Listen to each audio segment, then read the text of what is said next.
একটা যুবক তার নিজের জীবনের কাহিনী লিখছে।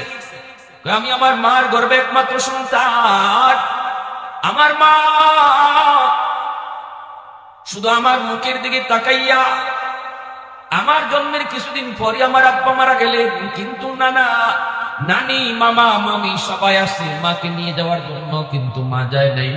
মায় কইছে না, আল্লাহ আমাকে একটা মানিক দিয়েছে, ওই মানিকের চেহারা দেখে আমি স্বামী বাড়িতে জীবন যৌবন কাটিয়ে দিব, আমি আর কোথাও বিয়ে বসবো না। আমার মা শুধু আমার দিকে তাকাইয়া আমার মুখের দিকে তাকাইয়া জীবন যৌবন স্বামীর বাড়িতেই মা কাটিয়ে দিল। একটু বুঝ হওয়ার পর আমি দেখলাম মার একটা চোখ নাই, মার একটা চোখ নাই। মা আমাকে স্কুলে ভর্তি করলো, আমাকে কষ্ট করে করে মা পড়ালেখা করায়, মানুষের বাড়িতে মায় কাম করে, কারো কাছ থেকে সাহায্য নিয়ে আমাকে পড়ালেখা করায়। স্কুলে মা আমাকে দেখতে আয়, আমি দেখলাম আমার ক্লাসমেট সহসাথীরা তারাও দেখলো মার একটা চোখ নাই। বড় ভয় লাগে, মিস্ত্রি লাগে, দেখলেও চেহারাটার দিকে ভয় লাগে। একটা চোখ নাই, বিশাল একটা গর্ত। আমার বন্ধুরা কয় তোর আম্মারে দেখলে ভয় লাগে। আমি মারে বললাম মা তুমি স্কুলে যাইও না, যাইও না, কারণ ওরা তোমাকে ভয় পায়। মায় কই বাজান সারাদিন না দেখলে আমি মা থাকতে পারি না, আমার তো দুনিয়াতে আর কেউ নাই, আসো শুধু তুমি একমাত্র আমার মানিক, সারাদিন না দেখলে আমি মা থাকতে পারি না। হাই স্কুলে গেলাম, সেখানেও মা আমাকে দিনে দেখতে যায়। কলেজে গেলাম, সেখানেও মা আমাকে সারা থাকতে পারে না। ইউনিভার্সিটিতে ভর্তি হলাম, ইউনিভার্সিটিতে ভর্তি হলাম, শহরে চলে আসলাম, মা এইবার তো আর দেখতে আসতে পারে না। আমি তো ওখানেই থাকি, আমি পড়ালেখা করি, প্রাইভেটও করে। সুন্দরী একটা মেয়ের সাথে আমার পরিচয় হয়ে গেল, তারপরে প্রেম ভালোবাসা, এরপরে বিয়ে হয়ে গেল। মাকে না জানাইয়া আমি বিয়ে করে ফেললাম। আমি তো গরিবের ছেলে, কিন্তু ধনীর মেয়েকে বিয়ে করার পর আমি চেঞ্জ হয়ে গেলাম, পরিবর্তন হয়ে গেলাম। আমি ধনীর পরিবেশে ঢোকা মাত্রই মন মানসিকতা সবকিছু পরিবর্তন। মার কথা ভুলে গেলাম। গ্রামের মা, দুঃখিনী মা, যেই মা আমাকে কষ্ট করে করে লেখাপড়া করাইল, সেই মার কথা আমি ভুলে গেলাম। আমি তো শহরে থাকি, গ্রামে যাই না, মাকেও দেখতে যাই না, মাকেও আমি দেখতে যাই না। মানুষের কাছ থেকে, মায়ের মানুষের কাছ থেকে আমার খবর নেই। বাবা তোমরা তো শহরে গিয়েছো, সন্তানকে দেখছো নি, আমার কলিজার টুকরারে দেখছো নি?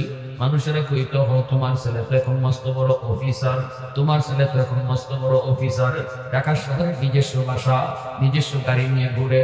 মানুষের মুখ থেকে মায়ের শুনতো, মানুষের মুখ থেকে আমার খবর নিত। মা একদিন লাঠিতে ভর দিয়া অসুস্থ শরীর নিয়ে আমার ঠিকানা লইয়া বাসার সামনে হাজির হয়ে যায়। আমি মাকে দেখা মাত্রই আমার মেজাজ আরো গরম হয়। আমি বললাম মা তোমার একটা চোখ নাই, বিশাল গর্ত, দেখলে ভয় লাগে। আমি এখন নতুন সংসার শুরু করেছি, আমার বউ যদি তোমাকে দেখে সেও ভয় পাবে। নাউজুবিল্লাহ জোরে কর। কেন তুমি এসেছো? কেন? কত নিষেধ করেছি, তখন তো মানো নাই, এখন যাইছো, যদি আমার বউ তোমারে দেখে ভয় পাবে।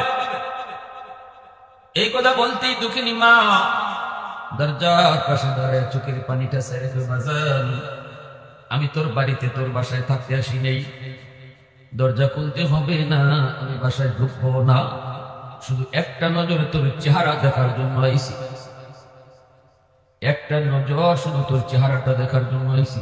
যেই চেহারা দেখা দেখা আমি মা জীবন যৌবন সব কাটাইছি। সুবহানাল্লাহ। ওই সন্তানের চেহারা দেখার জন্য আইছি, যেই সন্তানের জন্য আমি মা সারছি, বাবা সারছি, যেই সন্তানের জন্য বাপ মার সাথে যাইনি, যেই সন্তানের মায়া করে আমি ভাইয়ের সাথে যাই নাই, আমার বাপের বাড়িতে আর ফিরে যাই নাই, স্বামীর বাড়িতেই জীবন কাটিয়ে দিয়েছি। ওই সন্তানের চেহারাটা দেখতে আইছি, যেই সন্তানের চেহারাটা রাতের বেলাও বারবার আমি ঘুম থেকে ওইটা দেখতাম। আল্লাহু আকবার। ওই চেহারাটা দেখতে আইছি বাজান একবার, শুধু একবার ওই চেহারাটা দেখতে আইছি। তোমার ঘরে থাকতে আসিনি, বাসায়ও থাকতে আসিনি। এই বইলা মা কই ঠিক আছে বাবা, তুই তোর বউ নিয়ে তুই সুখে থাক। আমি মা গেলাম, এই বইলা দুঃখিনী মা চলে আসলো। ওই ছেলে বলতেছে বেশ কিছুদিন পর আমার পাশের গ্রামে একটা অনুষ্ঠান, আমাকে ওরা দাওয়াত করেছে, আমি অতিথি হিসেবে সেখানে গেলাম। মনে মনে ভাবলাম পাশের গ্রামটাই তো আমার নিজের গ্রাম, মারে একটু দেখে যাই। গেলাম বাড়িতে, দেখি দরজা বন্ধ। ডাক দিলাম মা মা মা, কিন্তু কেউ দরজা খুলে না, দরজা খুলে না। একজন অপরিচিত মহিলা দরজা খুললো। মহিলাকে জিজ্ঞেস করলাম মা কোথায়? মহিলা কয় আপনি এই বাড়ির সাহেব? বলে হ। মা ওই মহিলা কয় আপনার মা আজ থেকে 1 সপ্তাহ আগে দুনিয়ার জগৎ ছেড়ে চলে গেছে। যাবার সময় অনেক করে কইছে তোমাকে এক নজর দেখতো, কিন্তু কেমনে দেখাবো? মরণের সময় তোমার চেহারাটা দেখতে চাইছিল, মরণের সময় শুধু আমার মানিক আমার সন্তান এক নজর দেখাও কইছে, কিন্তু কেমনে আমরা দেখাবো, কিভাবে দেখাবো? যাবার সময় আমার হাতে একটা চিঠি দিয়ে গেছে, এই যে নেন আপনার মায়ের হাতের চিঠি। এই চিঠিটা আমাকে দিয়ে গেছে আর বলছে কোনদিন যদি আমার সন্তান আমার খুঁজে আসে চিঠিটা দিও। এই নেন আপনার মায়ের হাতের চিঠি। যুবক বলতেছে আমি চিঠিটা খুললাম, কইলা দেখি আমার মায়ের হাতের লেখা। মায় লিখতেছে বাজার কোন দিন মার খবর নিতে গ্রামে আইবা জানি না, তবে মরণের আগে একটা কথা তোমাকে চিঠির মাধ্যমে মায় জানায় যাই। মার একটা চোখ ছিল না বিদায় তুমি মাকে ঘৃণা করতা, চোখ ছিল না বিদায় তুমি মাকে নিষেধ করতা, কিন্তু কোনদিন মাকে বলো নাই মা চোখটা গেল কোথায়, তোমার চোখটা কি হলো একদিনও বলো নাই, আমিও তোমারে কই নাই। আজকে মরার আগে চিঠির মাধ্যমে জানায় গেলাম শিশুকালে তোমার টাইফয়েড জ্বর হয়েছিল, তোমার একটা চোখ নষ্ট হয়ে গেছিল, ডাক্তার বলছিল এই চোখটা ফালাইয়া একটা চোখ লাগাইতে হবে, নাইলে তোমার দুটোটা চোখ নষ্ট হবে। সেদিন আমি মা বলেছিলাম ডাক্তার আমি মার দুটোটা চোখ তুমি নিয়ে যাও, তবু আমার সন্তানের চোখ বাঁচাও। আজ তোমার চোখে যে চোখ লাগানো সেটাই হলো মায়ের চোখ, আর মা ওই চোখটা গর্ত হয়ে আছে। এই কথা শোনা মাত্রই যুবক হাউমাউ করে কান্না শুরু করলো, মাটিতে গড়ায় গড়ায় কান্দে। এরে যুবক, এজন্য আল্লাহ পাক রব্বুল আলামিন কয় শোনো, যখনই মার জন্য বাবার জন্য তোমরা দোয়া চাইবা, আমি আল্লাহ যেভাবে দোয়া চাইতে বলছি এইভাবেই তোমরা চাও। শিশুকালের কথাটা আমি আল্লাহকে ইয়াদ করে চাও, কারণ শিশুকালে মায় শিশুকালে বাবা কি করছে আজকে বড় হইয়া তোমার ইয়াদ নাই, তোমার মনে নাই, কিন্তু আমি আল্লাহ সব মনে আছে। সুবহানাল্লাহ। প্রশংসা করব কার? আওয়াজ দিয়া মালিকের নাম কার? আলহামদুলিমান কদ্দারা খাইরাম ওয়া খাবালা,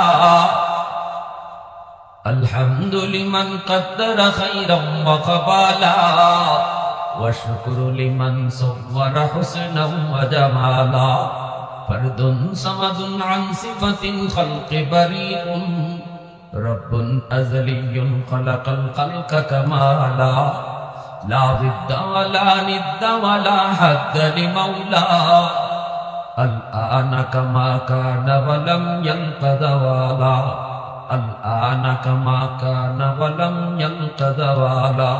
মুহাব্বতের আওয়াজ এখন আল্লাহু আকবার। এ যুবক, এজন্যই নবীজি বলেছেন 3 ব্যক্তির দোয়া বদদোয়া আল্লাহর দরবারে সরাসরি কবুল হয়ে যায়। কয় ব্যক্তির দোয়া বদদোয়া? সালাসাতুন দাওয়াতুন মুস্তাজাবাতুন লা শাক্কা ফীহ, দাওয়াতুল মাজলুম, দাওয়াতুল মুসাফির, দাওয়াতুল ওয়ালিদ আলা ওয়ালাদিহি। নবীজি বলেন 1 নাম্বার হলো মাজলুমের দোয়া বদদোয়া, দুর্বল মানুষের দোয়া বদদোয়া।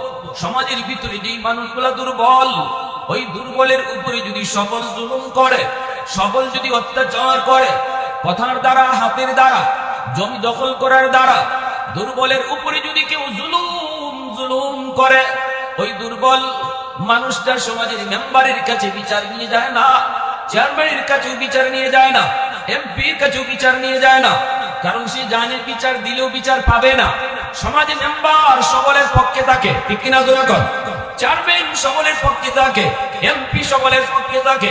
দুর্বল মানুষটা যখন চোখের পানি জড়ায় জড়ায় আল্লাহর কাছে চোখের পানি ছেড়ে আল্লাহ, মেম্বারের কাছে বিচার নিয়ে গেলাম না, চেয়ারম্যানের কাছে বিচার নিয়ে গেলাম না, এমপির কাছে বিচার দিলাম না, কিন্তু বিচার দিলাম তোমার আদালতে। মায়ার নবী দয়ার নবী বলেন এই বিচার দিতে দেরি আল্লাহর আদালতে মামলা গ্রান্টেড হতে দেরি হয় না। দুর্বলের চোখের পানির ফোঁটা মামলা হয়ে আল্লাহর আদালতের ফাইলে জমা হয়। এতে এমন এক কঠিন থেকে কঠিন মামলা, এই মামলা আল্লাহ পাক রব্বুল আলামিন কোন রায় দিবেন না, এই মামলার ব্যাপারে আল্লাহ পাক বিন্দু পরিমাণও দয়া দেখাবেন না, কারণ এটা আল্লাহর নিজের ব্যাপার না, এটা আল্লাহর হক না, এটা মানুষের হক, এটা হলো হকুল ইবাদ। আল্লাহ মানুষের হকের ব্যাপারে আল্লাহ বিন্দু পরিমাণও দয়া দেখাবেন না। আল্লাহ বলবেন বান্দা এক ওয়াক্ত নামাজ তোর কাজা হয়েছে, যা আমি আল্লাহ চাইলে মাফ করে দিলাম। রোজা তোর একটা কাজা হয়েছে, যা মাফ করে দিলাম। আমার হক নষ্ট করেছো, আমি মাফ করে দিলাম। কিন্তু সমাজের দুর্বল মানুষের উপরে জুলুম করেছো, এটা আমি আল্লাহ জানি না, তুমি তার কাছ থেকে মাফ নাও।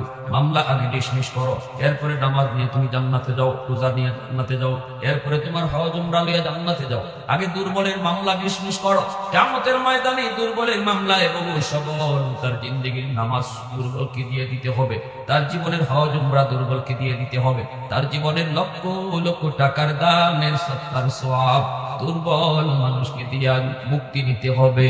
এজন্যই কিয়ামতের ময়দানে আল্লাহর আদালত বড় সঙ্গীন, বড় ভয়ঙ্কর। দুনিয়ার আদালত সহজ, আল্লাহর আদালত বড় কঠিন। ঠিক কিনা জুড়ে বলেন? দুনিয়ার আদালতে জজ সাহেবরে ফোন দেওয়ানো যায়, মন্ত্রী মিনিস্টার দিয়া। জজ সাহেবকে মাঝে মাঝে ঘুষও দেওয়া যায়, মামলা হালকা করা যায়। কিন্তু আল্লাহর আদালতে আল্লাহরে ঘুষ দেওয়ার কোন তরিকা আসেনি। কি ভাই, আল্লাহকে ঘুষ দেওয়ার কোন সিস্টেম? আল্লাহরে মন্ত্রী দিয়ে ফোন দেওয়ার সাহস, হ্যাঁ, কোন সুযোগ নেই। এমন এক ভয়ঙ্কর আদালত, এমন এক কঠিন আদালত। ধরা খাইছো তো জনমের ধরা, ঠিক না? এজন্য আল্লাহর নবী কয় দাওয়াতুল মাজলুম, দুর্বলের আহাজারি। কখনো দুর্বলের আহাজারি নিয়ে কবরে যেও না, দুর্বলের মামলা লইয়া কেউ কবরে যেও না, মানুষের মামলা লইয়া কেউ কবরে যেও না। বুদ্ধিমান মানুষের মামলা দুনিয়াতে ডিসমিস করে, কবরে নিয়ে যায় না। ঘরের বউ হলো আমার কাছে সবচেয়ে দুর্বল, কারণ বউ এই ঘরের মধ্যে সে শুধুমাত্র সে একা। অন্য একটা ফ্যামিলি থেকে আমার ফ্যামিলিতে এসেছে, যেই জায়গায় বড় হলো, যেই মা যেই বাবার ভালোবাসা মহব্বত পেয়ে বড় হলো, যেই ভাই বোনের মহব্বত পেয়ে বড় হলো, সেই পরিবেশ থেকে সে চলে এসেছে স্বামীর পরিবেশে, স্বামীর বাড়িতে চলে এসেছে। আসার সময় তার সাথে তার আপন বলতে কেউ আসে নাই, ভাই আসে নাই, বোন আসে নাই, রক্তের কেউ তার সাথে আসে নাই, সে একাই এসেছে।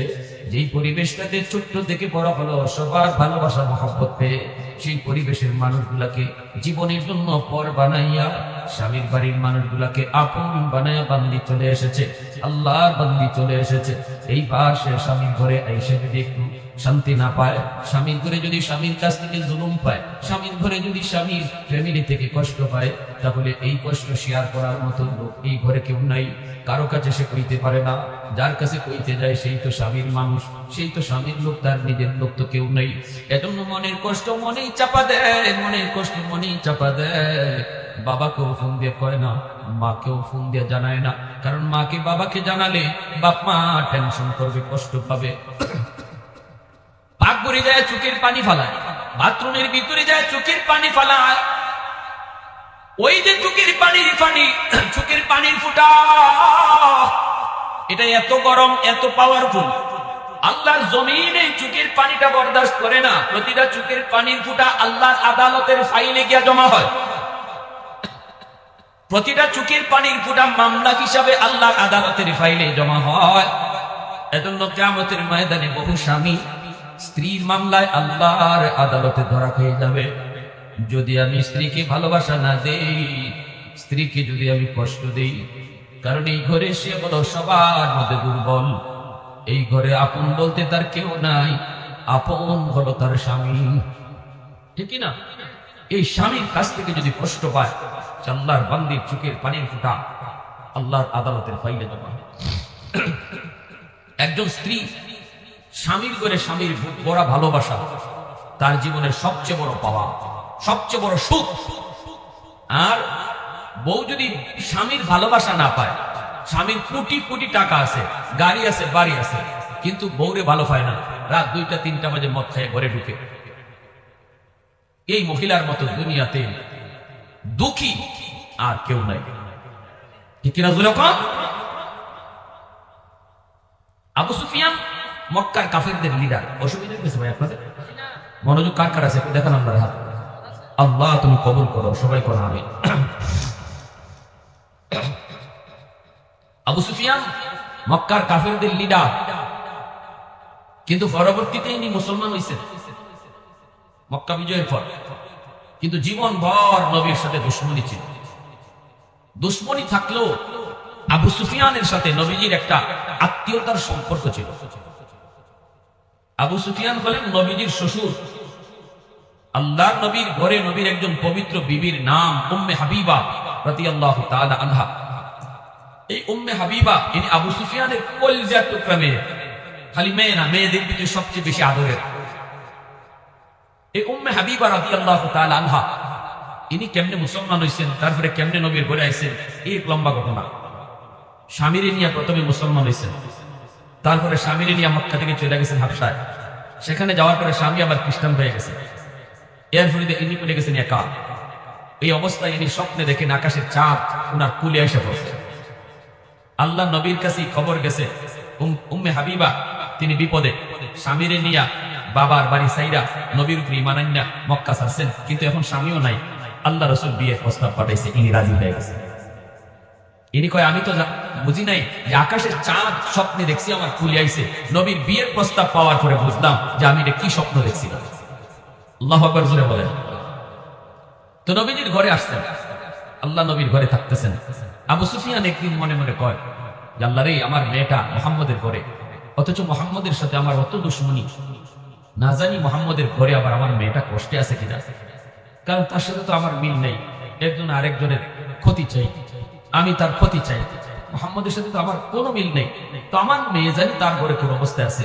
আবু সুফিয়ান একদিন লুকায় লুকায় মদিনায় মেয়েকে দেখার জন্য, বাবা তো দিলের ভিতরে মেয়ের প্রতি টান আসেনি না, মেয়েরও তো আসলে স্বাভাবিকভাবে আমরা দেখি মেয়েরা বাবার প্রতি বেশি দুর্বল থাকে, আবার বাপও মেয়ের প্রতি দুর্বল থাকে। ছেলের চেয়ে মেয়েকে বাবারা একটু বেশি মায়া করে, আবার ছেলেরা মার দিকে মায়ের থাকে বেশি, মার একটু বাবার চেয়ে বেশি কেয়ার করে। তো আবু সুফিয়ান একদিন চলে আসছেন, যেই রাতে তিনি আসছেন এই রাতে আল্লাহ রাসূল মদিনায় নাই, নবীজি মদিনার বাহিরে। দরজার পাশে এসে আবু সুফিয়ান ডাক দিলেন, মা উম্মে হাবিবা। দীর্ঘদিন পর বাবার ডাক, দীর্ঘদিন পর বাবার ডাক। এই বাবার এত মায়া এত ভালোবাসা পেয়ে তিনি বড় হলেন। ওই বাবার ডাক শোনা মাত্রই তিনি দরজা খুললেন। দরজা খুললেই তাকায় আছেন বাবার দিকে, স্বপ্নের মতো লাগতেছে। বাবাও মেয়েকে দেখতেছে, মেয়েও বাবাকে দেখতেছে। মেয়ে তো দরজায় দাঁড়ায় বাবার চেহারার দিকে তাকায়, চোখের পানি চলে আসছে। বাবাও তো কাঁদতেছে।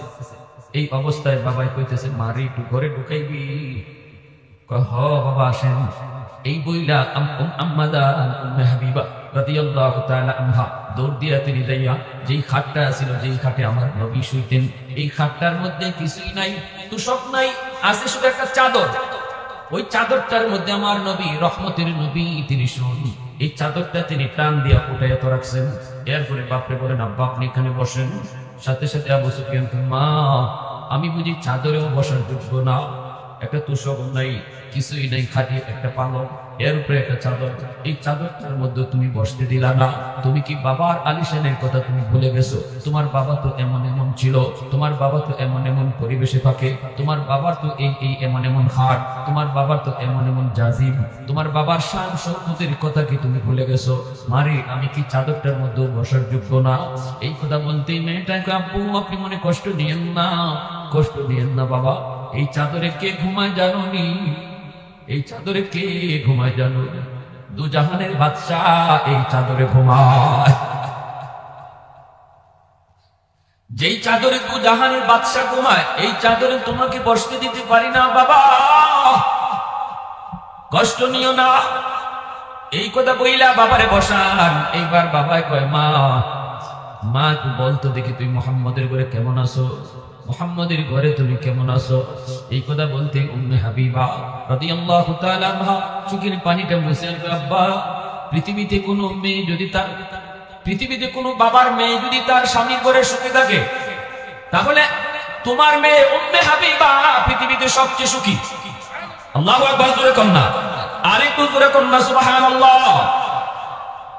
उल्फत में तेरी वही सीने दमदान को तोरा, अबू बकर उमर नक्शे कदम तेरा न छोड़ा, उल्फत में तेरी वही सीने दंदान को तोड़ा।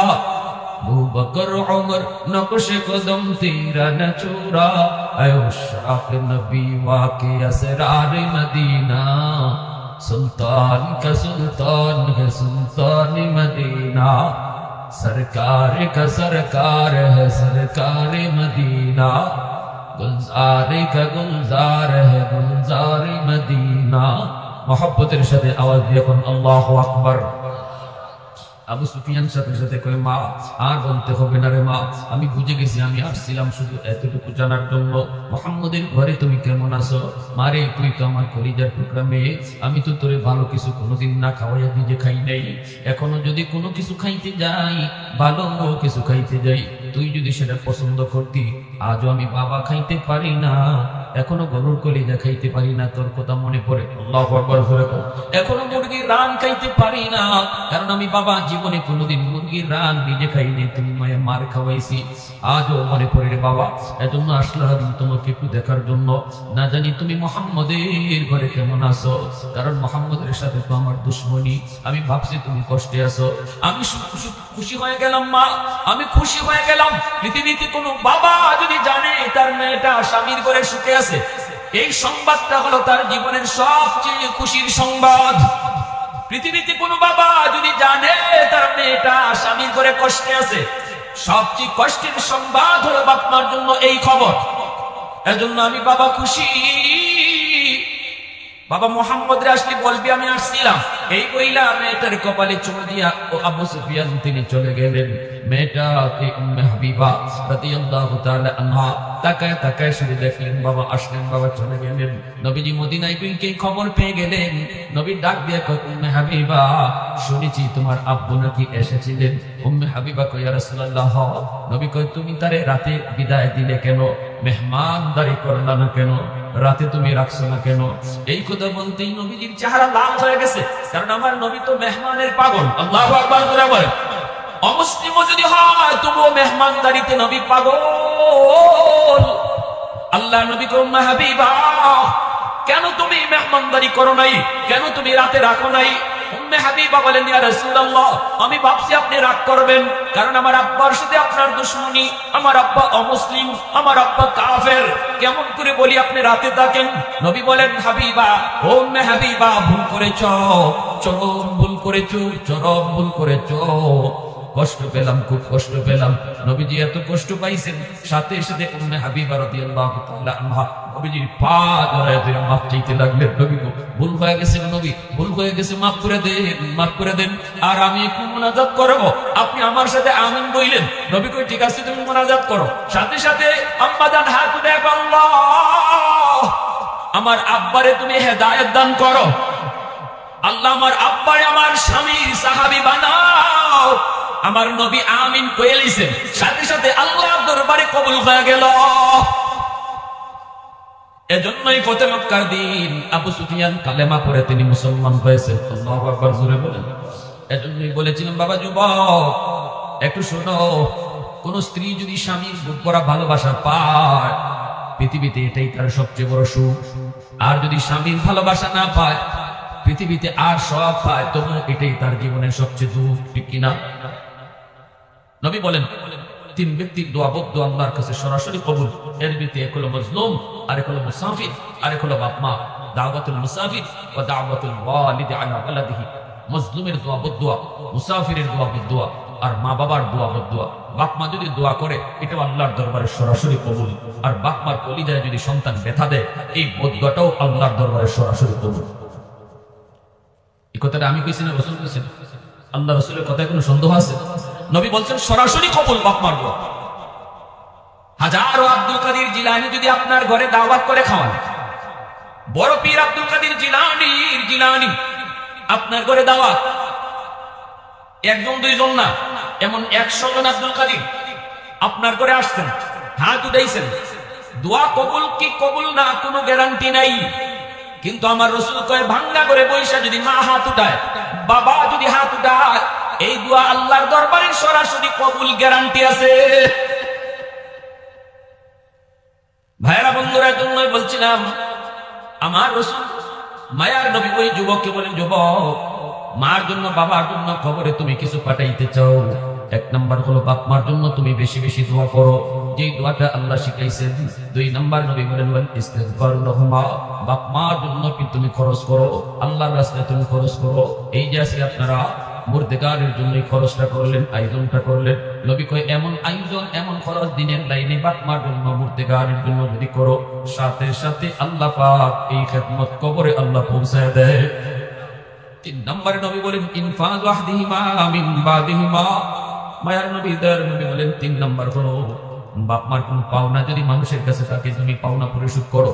বাপ মার কাছে যদি মানুষের কোন পাওনা পায় পাওনা পরিশোধ করো। মনে করো তোমার বাবা কারো হক নষ্ট করেছে, মনে করো তোমার ফুফুদের সম্পদ বাবা দেয় নেই, তোমার বোনদের সম্পদ বাবা দেয় নেই, মরণের আগে সন্তান ছেলে সন্তানের নামে বাবাই লিখে দিয়ে গেছে, আল্লাহ কর্তৃক নির্ধারিত বন্টন।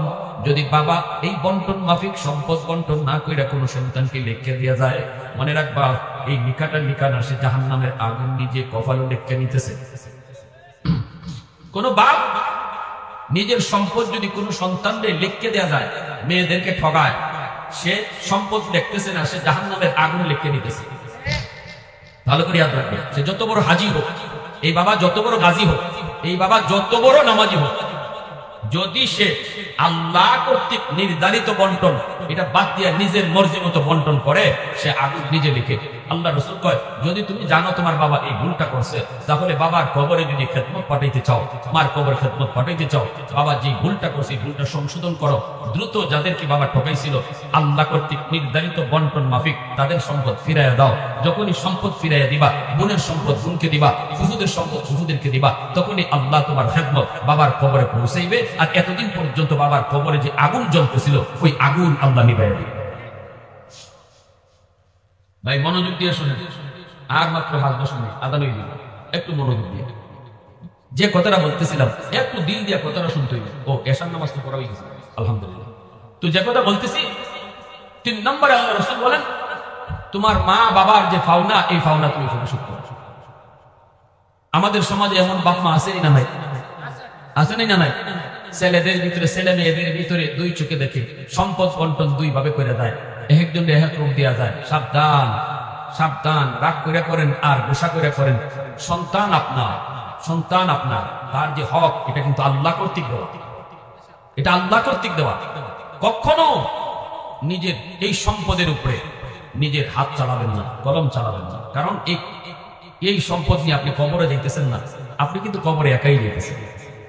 যে সন্তানের মায়া করে দিয়া দিতেছেন, এই সন্তানের যদি তার বুঝ হয়, সে যদি ফিরাইয়া দেয় তবে আপনার কবরে আগুন নিভবে। আর নতুবা যে ভুল করে গেছেন এই ভুলের মাসুল আপনার জীবনের সব নামাজ রোজা হজ যাকাত মিললেও এই ভুলের মাসুল হবে না, এই ভুলের মাসুল হবে না। এজন্য আল্লাহ রাসূল বলছেন যুবক, বাবা মা যদি এমন কোন ভুল করে থাকে তুমি দ্রুত এই ভুলটা শুধরাই দিও। 4 নম্বরে নবী বলেন সিলাতুর রাহমিল্লাতি লা তুসালু ইল্লা বিহিমা। আল্লাহ নবী বলেন 4 নম্বর হলো এর যুবক, বাপ মার কবরে তুমি কিছু পাঠাইবা। 4 নম্বর হলো বাপ মার যারা আত্মীয় স্বজন তাদের তুমি খোঁজ খবর নেও। বাবা দুনিয়াতে নাই কিন্তু বাবার রক্তের মানুষ কারা কারা আছে দেখো। মা দুনিয়াতে নাই কিন্তু মার রক্তের মানুষ কারা কারা আছে খবর লাগাও। বাবার রক্তের মানুষ হলো চাচা, বাবার রক্তের মানুষ হলো ফুফু, বাবার রক্তের মানুষ হলো চাচাতো ভাই বোন, বাবার রক্তের মানুষ হলো ফুফাতো ভাই বোন, তাদের খোঁজ খবর তুমি নেও। রাসূল কয় যুবক, যখনই বাবার কবরে তুমি কিছু পাঠাইতে চাও চাচার খবর নেও। চাচার একটা ফোন দিয়ে কও চাচা কেমন আছেন। রাসূল কয় যেন তুমি বাবার কবরেই তুমি ফোনটা লাগাইছো, বাবার এই যেন কবরে জিজ্ঞেস করতেছো বাবা তুমি কবরে কেমন আছো। বাবার রক্তের মানুষ হলো ফুফু, ফুফুকে একটা ফোন দিয়ে যদি তুমি জিজ্ঞেস করো ফুফু তুমি কেমন আছো, আল্লাহ রাসূল বলে যেন বাবার কবরেই তুমি ফোন লাগাইছো। ফুফাতো ভাই বোনের খবর নেও, মামা ফুফাতো ভাই বোনের খবর নাও, চাচাতো ভাই বোনের খবর নেও, তাদের সুখে দুঃখে পাশে থাকো, সাহায্য সহযোগিতা করো। যখনই তুমি চাচারে সাহায্য করেছো, বাবার রক্তের কোনো মানুষকে তুমি সাহায্য করেছো, রাসূল কয় যেন বাবার কবরেই তুমি সাহায্যটা পাঠাইয়া দিছো। মা দুনিয়াতে নাই, কিন্তু মা রক্তের মানুষ কারা কারা আছে তুমি খবর নাও। কত দামি একটা ওয়াজ আল্লাহর রাসূল করতেছেন, শুনেন। নবীজির ওয়াজটাই আমি আপনাদেরকে শোনাইতেছি, মনোযোগ আছেন? আলহামদুলিল্লাহ। আল্লাহর নবী একজন যুবকের সামনে রেখে ওয়াজটা করছেন। আল্লাহু আকবার। শ্রোতা নবীর সামনে কয়জন? জোরে বলেন কয়জন? বক্তাও একজন, শ্রোতাও। বক্তা দিনের নবী, মায়ার নবী, আর শ্রোতা একজন যুবক। মায়ার নবীর সামনে একজন যুবক হলো শ্রোতা, দিলের কান দিয়ে যুবক কথাগুলি শুনতেছে। মুহাদ্দিসিনে কেরাম হাদিসের ব্যাখ্যায় লিখেন, এজন্য ওয়াজ মাহফিলে শ্রোতা কতজন বলো সেটা দেখার বিষয় নয়। শ্রোতা যদি 10 জন হয়, দিল দিয়ে যদি কথাগুলো শুনে, ওয়াজ করানো স্বার্থ।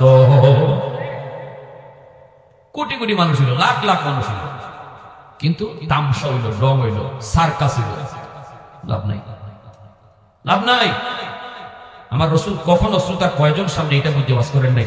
এমন একটা দামি ওয়াজ রাসূল শুরু করছেন, এই কথা কোন নাই, আসো মসজিদে যাই, আমার কিছু আরো সাহাবীরা আছে, তাদের সবারই নিয়া তোমার একটা ওয়াজ করি। আল্লাহ রাসূল এই কথা বলেন নাই। নবীর সামনে যুবক গেছে, যুবকটারে সামনে রেখে রাসূল ওয়াজ শুরু করে দিয়েছে।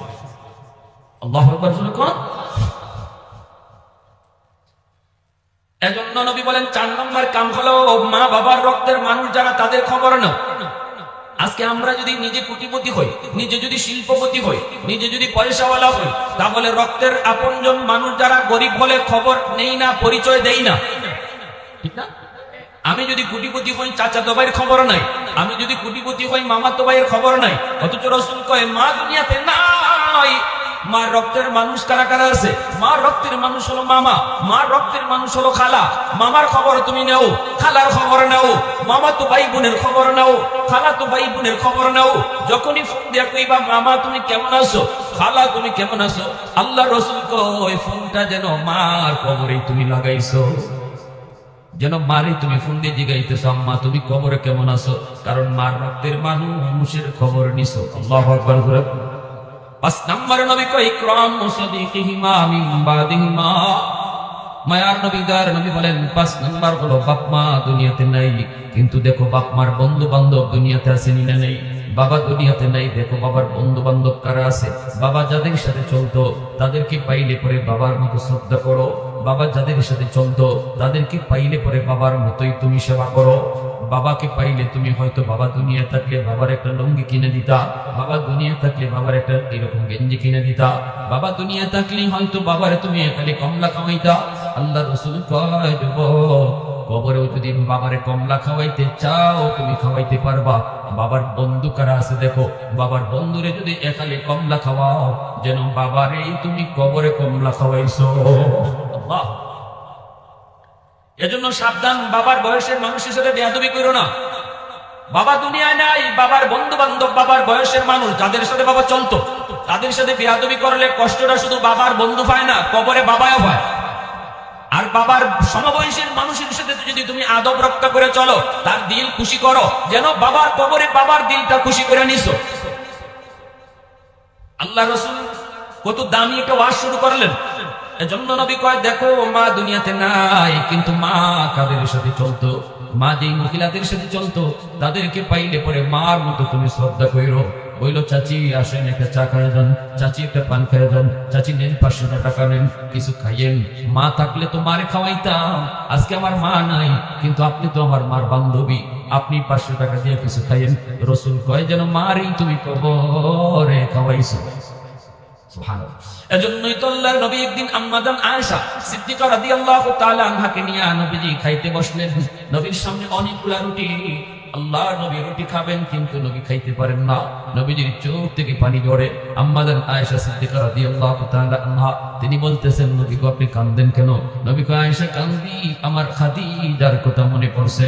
তোমরা তো আমার সুখের দিনের স্ত্রী, কিন্তু আমার খাদিজা হলো আমার দুঃখের দিনের স্ত্রী।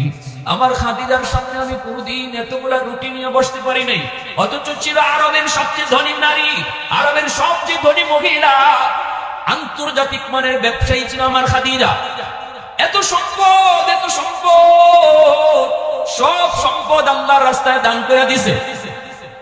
আমি নবীর অভাবের সংসারে আসছে, চুলায় আগুন জ্বলে না, একদিন 2 দিন 3 দিন চলে যায়, চুলায় আগুন নাই, সেটা আমার খাদিজা মাইনা নিছে। অথচ এত ধনী, এত ধনী, যেই খাদিজাকে বিয়ে করার জন্য অনেক রাজা বাদশাহ পোলা পান্ডাও লাইন ধরেছিল, যাকে বিয়ে করার জন্য অনেক ধনী সম্রাটওয়ালারাও ছিল, কিন্তু আমার খাদিজা শুধু আমার জন্য পাগল, অভাবের সংসারে চলে এসেছে, সব সম্পদ আল্লাহর রাস্তায় দান করে দিছে। আমি নবীর কথায় আল্লাহু আকবার। নবী কয় আমার ঘরে যদি আপনার আসতে হয় সব সম্পদ আল্লাহর রাস্তায় দান করতে হবে। আম্মা জান কয় আমি রাজি আছি। আল্লাহ রাসূল কয় আমার বিবি যদি হতে হয় অভাবের সংসারে থাকতে হবে, হয়তো এক বেলা খানা পাইবা, আরেক বেলা খানা পাইবা না, হয়তো একদিন দুই দিন তিন দিন পর্যন্ত চলে যাবে, চুলায় আগুন জ্বলবে না, পারবানি।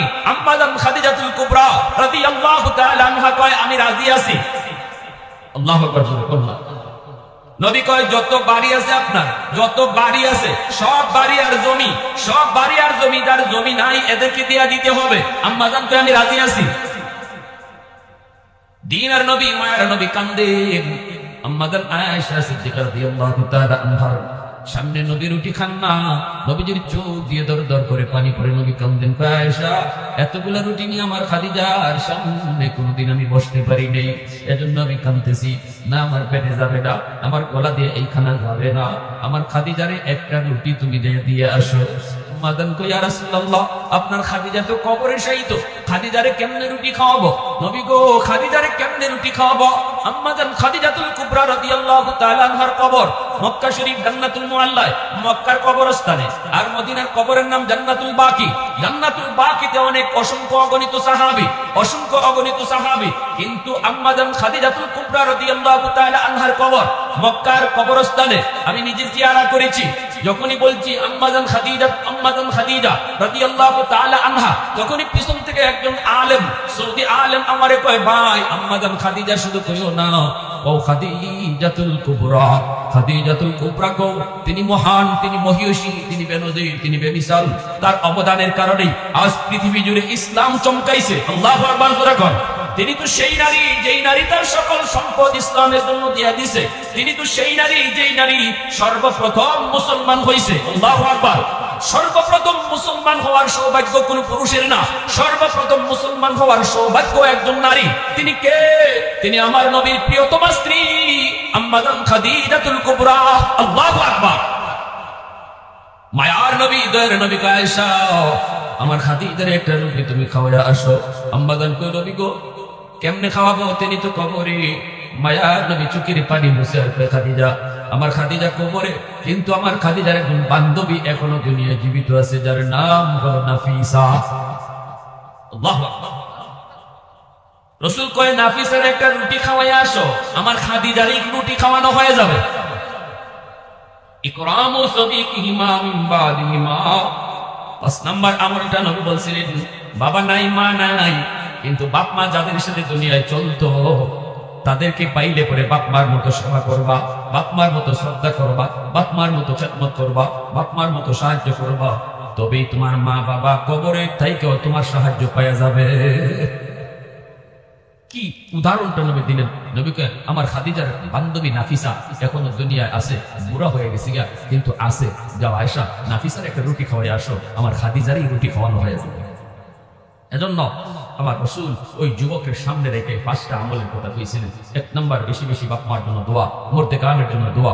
2 নাম্বার রাসূল কইছে তাদের জন্য সাহায্য সহযোগিতা করা, তাদের নামে আল্লাহর রাস্তায় দান করা, মসজিদ মাদ্রাসায় করো, গরিব মিসকিনদের করো, অভাবী মানুষকে করো, আপনজন যেই হোক দাঁড়িয়ে করো, অথবা ওয়াজ মাহফিল কইলেই তাদের নামে রুহের মাগফিরাত কামনা করো। এই খরচটা করলে তাদের কবরে আল্লাহ পৌঁছে দিবে। 3 নাম্বার রাসূল কয় তাদের কোনো পাওনা, তাদের কাছে মানুষের কোনো পাওনা যদি থাকে, অথবা তারা যদি কারো হক নষ্ট করে থাকে, তুমি সন্তান দ্রুত হকটা ফিরিয়ে দাও, তবেই তোমার বাপমার কবরের আগুন নিভবে, খেদমত আল্লাহ কবরে পৌঁছাবে। 4 নম্বরে রাসূল কয় মা বাবা নাই, কিন্তু বাপমার রক্তের মানুষ কারা কারা আছে দেখো, তাদের প্রশ্ন করে নাও। আমি তো বলি রক্তের মানুষগুলোর নাম ডায়েরিভুক্ত করেন, লিখেন। আমার আম্মা নাই, কিন্তু আমার আম্মার রক্তের মানুষ কারা কারা আছে তাদের নামটা ডায়েরিতে লিখেন। লিখিয়া এরপরে মাসে, না হয় সপ্তাহে, না হয় 15 দিনে, না হয় 1 মাসে তাদের এই নাম্বারগুলোতে ফোন লাগান। নির্ধারিত একটা সময়ে এশার নামাজ পড়ে বৈশা যে আজকে আমার এই তারিখে আমি আমার মার আত্মীয় স্বজন যে যেখানে আছে তাদের খোঁজ খবর নিব।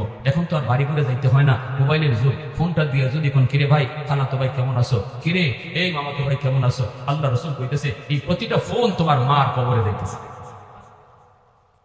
বাবা নাই, বাবা রক্তের মানুষ কারা কারা আছে তুমি ডায়েরিতে নাম লিখো, লিখা নাম্বারগুলো উঠে রাখো, নির্ধারিত টাইমে নির্ধারিত দিনে তাদের খোঁজ খবর নাও। আরে ভাই ফোনটা দিলেই তো একজনের টাকা চাইতো না, তুমি যদি ফোনটা দিয়ে ওটা খোঁজ খবর নাও কিন্তু ওরা খুশি হয়ে যাবে, ঠিক না? খুশি হয়ে যাবে। আর যদি অভাবে থাকে তো দাও, একটু জানলা দুঃখের কথা, জানার পর যদি সুযোগ থাকে 500 টাকা ফাটাও, 100 টাকা ফাটাও। মা থাকলে মার তোলে খরচ হইতো না, বাবা থাকলে বাবার তোলে খরচ হইতো না। আল্লাহ রাসূল তো এই সাহায্যটা তুমি তোমার বাবার রক্তের মানুষে করছো, মার রক্তের মানুষে করছো, আল্লাহ এটা বাবার কবরে নগদ পাঠিয়ে দিতেছে। 5 নম্বরে আল্লাহ রাসূল কইছে বাপ মা দুনিয়াতে নাই, কিন্তু বাপ মার বন্ধু বান্ধব কারা কারা আছে, বাবার বয়সের মানুষ কারা কারা আছে খবর রাখো, তাদের খোঁজ খবর নিও, তাদেরকে মাঝে মাঝে বাসায় ডেকে আইনে বাবার বন্ধুর একটা চা খাওয়াও, বাবার বন্ধুর একটু পান খাওয়াও, 500 টাকা দাও। রাসূল কয় এই খেদমতটাও, এই টাকাটাও, এই দানটাও আল্লাহ বাবার কবরে নগদ পাঠিয়ে দেবে। আল্লাহ আমাদেরকে বুঝ দান করুন, সবাই বলেন আমিন। আল্লাহ আমাদেরকে আমল করার তৌফিক দান করুন, সবাই বলেন আমিন।